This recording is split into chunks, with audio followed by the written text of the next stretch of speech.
হে ভাই, তোমার বাবাকে আমি মেরে ফেলেছি, এখন অবশ্যই এই বিচার আমার দরকার। যাও, লও যাই খলিফাতুল মুসলিমিন হযরত ওমর ফারুক রাদিয়াল্লাহু তাআলা আনহুর দরবারে। খলিফাতুল মুসলিমিন হযরত ওমর ফারুক রাদিয়াল্লাহু তাআলা আনহুর দরবারে নিয়ে গেলেন। খলিফাতুল মুসলিমিন হযরত ওমর ফারুক রাদিয়াল্লাহু তাআলা আনহুর দরবারে নিয়ে যাওয়ার পরে খলিফাতুল মুসলিমিন হযরত ওমর ফারুক রাদিয়াল্লাহু তাআলা আনহু বলতেছেন, তুমি ওই বৃদ্ধকে অন্যায়ভাবে মারলা, কারণ কি, কেন মারলা?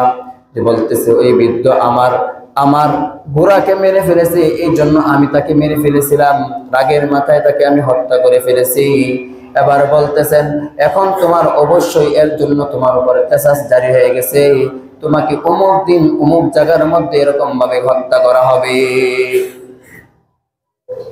খলিফাতুল মুসলিমিন হযরত ওমর ফারুক রাদিয়াল্লাহু তাআলা আনহু বলেন, তোমাকে যে অমুক দিন অমুক জায়গার মধ্যে এরকম ভাবে হত্যা করা হবে, তোমার এর আগে তোমার কোনো ইচ্ছা পোষণ আছে কিনা, তোমার কোনো আশা আছে কিনা বলো, আমরা তোমার ইচ্ছা বা তোমার আশা আমরা পূরণ করার চেষ্টা করব। ওই যুবক বলতেছেন, ও খলিফাতুল মুসলিমিন, আমার কোনো আশা নাই, আমার কোনো কিছুই নাই, আমার বিবি নাই, আমার বাচ্চা নাই, তবে আমার মা বাবা আছে, তাদের কাছ থেকে আমি একটু বিদায় নিব। জনম দুঃখিনী মা আছে, আমার বাবা আছে, তাদের কাছে যাই আমার একটু বিদায় নেওয়া লাগবে, নয়তোবা তারা এরকম ভাবে পেরেশানির মধ্যে থাকবে, একটু তাদের কাছ থেকে একটু বিদায় নিয়ে আসবো। বলতেছেন তো বিদায় নিয়ে আসবা। আবার বলতেছেন, ওই যুবক আবার বলতেছেন, আমি তো ব্যবসার উদ্দেশ্যে মদিনায় আসছিলাম, আমার দেশের মধ্যে এরকম ভাবে অনেক ব্যবসায়ী ভাইয়ের সাথে আমার এরকম ভাবে সম্পর্ক আছে, তাদের সাথে আমার একটু লেনদেনের সম্পর্ক আছে, একটু দেনা পাওনা আছে, তাদের সাথে এরকম ভাবে মিট করে আসি, কারণ না হলে তারা বলবে যে মুসলমানরা এরকম ভাবে বেঈমানি করে। খলিফাতুল মুসলিমিন হযরত ওমর বলেন, ঠিক আছে, তোমাকে এরকম ভাবে সুযোগ দেওয়া হবে, কিন্তু তুমি এরকম একজন ব্যক্তিকে তুমি রেখে যাও, যে ব্যক্তি কিনা তুমি যদি না আসো তাহলে তোমার বদলায় তাকে এরকম ভাবে হত্যা করা হবে, তুমি এরকম একজন ব্যক্তি রেখে যাও। ওই যুবক বলতেছেন যে আমি যে আজকে আমার এরকম একজন ব্যক্তি রেখে যাব, কারণ এই এলাকার মধ্যে তো আমার কেউ পরিচিত নাই, কারণ আমার কোনো ভাই নাই, আমার কোনো কিছুই নাই, আমি কাকে এরকম ভাবে রেখে যাইব? এরকম যখন বলার পরে তখন খলিফাতুল মুসলিমিন ওমর বলেন, তাহলে তো তোমাকে ছাড়া যাবে না, তোমাকে এই সুযোগ দেওয়া যাবে না। পাশে হযরত আবু যর গিফারী রাদিয়াল্লাহু তাআলা আনহু পাশে এরকম ভাবে বসেছিলেন। তখন আবু যর গিফারী বলতেছেন, মুসলমানদের এরকম উপকার হবে যে কাফেররা যাতে কখনো মুসলমানদের উপর ট্যাগ না লাগাইতে পারে, এই জন্য তিনি বলেন যে আবু যর গিফারী বলেন যে আমি তার ভাই হয়ে এরকম ভাবে জিম্মাদারি নিলাম, যদি সে না আসে তাহলে আমাকে এরকম ভাবে হত্যা করা হবে। হযরত আবু যর গিফারী রাদিয়াল্লাহু তাআলা আনহু এই দায়িত্ব নিলেন, আর ওই যুবককে এরকম ভাবে ছেড়ে দেওয়া হলো। যুবক এরকম ঘোড়ার উপর সওয়ার হয়ে তিনি চলে গেলেন। যুবক ঘোড়ার উপর সওয়ার হয়ে তিনি চলে গেলেন। বাড়িতে যাওয়ার পরে এরকম ভাবে লেনা দেনা সব শেষ করলেন। তার মা বাবার কাছে এরকম ভাবে বিদায় নিলেন। মাকে যায় বললেন, মা, আমি মদিনার মধ্যে এরকম একটা অপরাধ করে ফেলেছি, আমাকে এরকম ভাবে কিসাস জারি হয়ে গেছে। বাবাকে যায় বললেন, বাবাও কান্না করে, মাও কান্না করে, এরকম অবস্থায় তাদের কাছ থেকে বিদায় নিয়ে আসলেন। এদিক দিয়ে এরকম ভাবে বিচারের কায়েম করা শুরু হয়ে যাবে। শুক্রবার দিন জুমার নামাজের পরে এরকম ভাবে বিচার কায়েম শুরু হবে। এরকম সময় দেখতেছে না ওই যুবক আর আসছে নাই। জুমার নামাজের পূর্বে হযরত ওমর ফারুক রাদিয়াল্লাহু তাআলা খুতবা দিলেন, খুতবার আগে ওই যুবক আসে নাই। ওই যুবক এরকম ভাবে আসে নাই। এমনি ভাবে ওই যুবক যখন না আসতেছে তখন বলা হইতেছে যে আবু যরকে এখন কি করা হবে? এই হত্যার জন্য আবু যরকে এখন কিসাস করা হবে। মদিনার জমিনের মধ্যে যখন এই কথা, এই এলান শুরু হয়ে গেল, মদিনার জমিনের মধ্যে যখন এলান শুরু হয়ে যায়, এলান হওয়ার সাথে সাথে মদিনার ঘরে ঘরে এরকম ভাবে কান্নার রোল পড়ে গেল। আরে আজকে একজন যুবকের কারণে এরকম একজন নিষ্পাপ একজন ব্যক্তিকে এরকম ভাবে আজকে হত্যা করা হবে, এরকম একজন নিষ্পাপ একজন ব্যক্তিকে এরকম ভাবে হত্যা করা হবে। মদিনার মধ্যে এরকম ভাবে প্রতিটা মানুষ এরকম ভাবে ক্রন্দন করতেছে, প্রতিটা মানুষ এরকম ভাবে কান্না করতেছে, প্রতিটা মানুষ এরকম ভাবে কান্না করতেছে। আর আবু যরকে এরকম ভাবে নিয়ে যাওয়া হইতেছে কিসাস করার জন্য। আবু যর গিফারী রাদিয়াল্লাহু তাআলা কে এরকম একজন সাহাবী ছিলেন। হযরত আবু যর গিফারী এরকম একজন সাহাবী ছিলেন। একবার জিবরাইল আলাইহিস সালাতু ওয়াস সালাম আয়েশা নবী করিম সাল্লাল্লাহু আলাইহি সাল্লামকে বলতেছেন, ও আল্লাহর পয়গম্বর, ওই যে একজন আপনার সাহাবী চাইতেছে, আপনি কি তাকে চিনেন কিনা? এবার নবী বলেন, আরে এটা তো আমার আবু যর, এটা তো আমার আবু যর, সাহাবী আবু যর। এবার নবী করিম সাল্লাল্লাহু আলাইহি ওয়াসাল্লাম জিবরাইলকে প্রশ্ন করলেন, ও জিবরাইল, তুমি আবু যরকে চিনো কেমনে? এবার নবী বলেন, এবার জিবরাইল বলেন যে আমি না আসমানের মধ্যে যতগুলো ফেরেশতা আছে সমস্ত ফেরেশতাই আবু যর গিফারী রাদিয়াল্লাহু তাআলা আনহুকে চিনেন। বলেন না সুবহানাল্লাহ। এবার নবী করিম সাল্লাল্লাহু আলাইহি ওয়াসাল্লাম জিবরাইলকে আবার প্রশ্ন করলেন, এ জিবরাইল, কেন চিনে, কারণ কি বলো? এবার জিবরাইল আলাইহিস সালাতু ওয়াস সালাম উত্তর দিলেন যে আবু যর গিফারী রাদিয়াল্লাহু তাআলা আনহুর মধ্যে দুইটা গুণ ছিল, দুইটা গুণের কারণে আমি নয় সমস্ত আসমানের ফেরেশতা আবু যর গিফারী রাদিয়াল্লাহু তাআলা আনহুকে চিনে। দুইটা গুণ কি?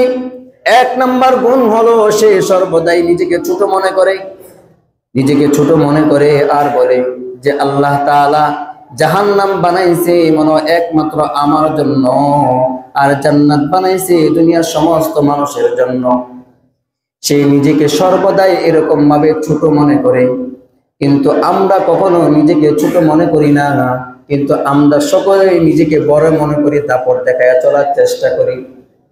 অথচ নিজেকে যত ছোট মনে করবেন ততই আল্লাহ তাআলা আপনার ভিতর থেকে অহংকার যে জিনিসটা আছে এটা দূর করে দিবে। যে আবু যর গিফারী রাদিয়াল্লাহু তাআলা আনহুর এক নাম্বার গুণ নিজেকে ছোট মনে করা। দুই নাম্বার গুণ হলো আবু যর গিফারী রাদিয়াল্লাহু তাআলা আনহুর দুই নাম্বার গুণ হলো তিনি সর্বদাই সূরাতুল ইখলাস তেলাওয়াত করতেন, সর্বদাই সূরাতুল ইখলাস তেলাওয়াত করতেন। বসে আছেন সূরাতুল ইখলাস তেলাওয়াত করতেন, যেভাবেই আছেন সেভাবেই তিনি সূরাতুল ইখলাস তেলাওয়াত করতেন। সূরাতুল ইখলাসের এত ফজিলত, কারণ মসজিদে কুবার মধ্যে এরকম ভাবে একজন সাহাবী ইমাম হয়ে গেছিলেন। ওই সাহাবী যত রাকাত নামাজ পড়াইতো, নামাজের মধ্যে সূরাতুল ইখলাস তেলাওয়াত করত। ওই মসজিদের মুসল্লিরা নবী করিম সাল্লাল্লাহু আলাইহি ওয়াসাল্লামের কাছে যায় নালিশ করছে যে আল্লাহর পয়গম্বর এরকম কিরকম একজন ইমাম দিলেন যে কিনা এরকম ভাবে সর্বদাই সব নামাজের মধ্যে খালি সূরাতুল ইখলাস তেলাওয়াত করে, সূরাতুল ইখলাস তেলাওয়াত করে, সূরাতুল ইখলাস তেলাওয়াত করে। এই কথা বলার পরে নবী করিম সাল্লাল্লাহু আলাইহি ওয়াসাল্লাম বলেন, তাহলে তাকে ডাকায় নিয়ে আসো।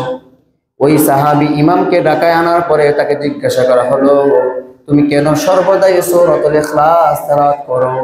কারণ তখন ওই সাহাবী বলতেছেন যে আমি সূরাতুল ইখলাসকে অতি মুহাব্বত করি, ভালোবাসি, এই জন্য আমি সূরাতুল ইখলাস তেলাওয়াত করি।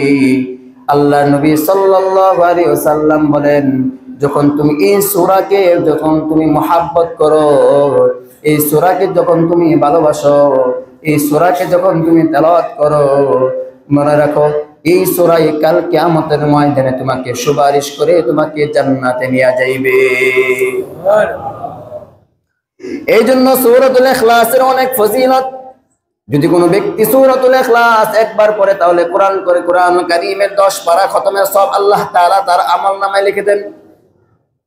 যদি দুইবার পড়ে তাহলে 20 পারা কোরআন কারীম পড়ার সব আল্লাহ তাআলা তার আমলনামায় লিখে দেন।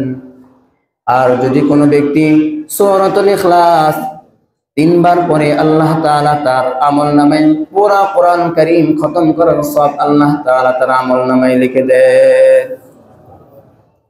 আর যদি সূরাতুল ইখলাস যদি কোনো ব্যক্তি যদি এরকম ভাবে সূরাতুল ইখলাস যদি এরকম ভাবে 10 বার পরে আল্লাহ তাআলা তার জন্য জান্নাতে একটা বাড়ি বানায় দেন। ওমর বলেন, তাহলে আমি প্রতিদিন এরকম ভাবে সূরাতুল ইখলাস পড়ব আর জান্নাতে বাড়ি বানাইব। নবী বলেন, ওমর তুমি সূরাতুল ইখলাস পড়তে পড়তে ক্লান্ত হয়ে যাইবা, কিন্তু আল্লাহ তাআলা তোমাকে জান্নাতে বাড়ি বানায়া দিতে কখনো ক্লান্ত হবেন না। হযরত আবু যর গিফারী রাদিয়াল্লাহু তাআলা আনহু 2 নাম্বার গুণ ছিল সূরাতুল ইখলাস তেলাওয়াত করা। এবার যখন আবু যর গিফারী রাদিয়াল্লাহু তাআলা আনহুকে যখন এরকম ভাবে শিরচ্ছেদ করার জন্য যখন নিয়ে যাইতেছে, তখন দেখতেছে একজন যুবক ঘোড়া দিয়া দুলা উড়ায় উড়ায় আইতেছে, মদিনার দিকে আইতেছে। উমর বলেন, একটু অপেক্ষা করো, একজন যুবক আইতে দেখতেছি। তখন দেখে না ওই যুবকটাই আসলো, যে বলতেছে যে আমার বাড়ি থেকে বিদায় নিয়ে আসতে একটু লেট হয়ে গেছে, এই জন্য আমার ভাইকে আজকে এরকম অবস্থা হইতে হয়েছে। না জানি আরেকটু লেট হইলে মনে হয় আমার এই ভাইকে আমি আর পাইতাম না। ওই যুবক বলতেছে, ও খলিফাতুল মুসলিমিন হযরত ওমর, আপনি আপনার বিচার কায়েম শুরু করে দিন। এবার যখন বিচার কায়েম, তখন তাকে নিয়ে যাওয়ার জন্য, বিচার শুরু করার জন্য তাকে নিয়ে যাইতেছে, কেসাস করবে। এবার মদিনার জমিনের মধ্যে আরো কান্নার রোল হয়ে দিল, যে একজন নিরপরাধ, আগে একজন নিরপরাধ একজন ব্যক্তিকে এরকম ভাবে হত্যা থেকে বাঁচানো হলো। এবার আরেকজন যাকে নেওয়া হইতেছে সেও তো নিরপরাধ, কারণ তার কোনো অপরাধ হতে পারে না। অবশ্যই সে ইচ্ছা করে হত্যা করে নাই, অবশ্যই তার যে কোনো একটা কারণবশত হত্যা হয়েছে। এই অবস্থা থেকে মক্কার মদিনার মানুষ সকলে এরকম ভাবে কান্না করতেছে। মদিনার মানুষ যখন এরকম ভাবে কান্না করতেছে, পাশে থেকে 2 ভাই বলতেছে যে না, এরকম ভাবে তারা এই ব্যক্তি, এই ভাই কখনো সে ইচ্ছাকৃত ভাবে আমার বাবাকে হত্যা করতে পারে নাই, অবশ্যই ভুল ক্রমে হত্যা করেছে। যে ব্যক্তি নিজের শাস্তির জন্য, দুনিয়ার শাস্তির জন্য আখিরাতে যাতে কোনো প্রতিদান না হয়, এই জন্য দুনিয়া থেকে তার শাস্তি নিতে চায়, এই ব্যক্তি কখনো এরকম ভাবে এরকম অপরাধ করতে পারে না। আমরা 2 ভাই, আমার বাপের যে কেসাস ছিল, আমার বাপের উপর যে হত্যার তার উপরে কেসাস ছিল, এটা আমরা মাফ করে দিলাম, মাফ করে দিছে। এবার উমর বলতেছে, তাহলে তুমি মাফ করে দিলে কি করবা? সে এখন আমার ভাই, আমার ভাইকে আমি নিয়ে যাইব, আমার ভাইকে আমি নিয়ে যাইব। এখন ভাই হয়ে গেছে। যে ব্যক্তি ছিল আগে কি ভাইয়ের বাপের খুনি, এখন ভাই হয়ে গেছে। যে কোরআনি শাসন ব্যবস্থা যদি থাকে তাহলে এরকম হবে, শাসন ব্যবস্থা সুন্দর হবে। এই জন্য আগে আমাদের কোরআন, আগে আমাদের ইসলাম, তারপরে অন্য পরিচয় আমাদের, তারপর অন্য পরিচয় আমাদের।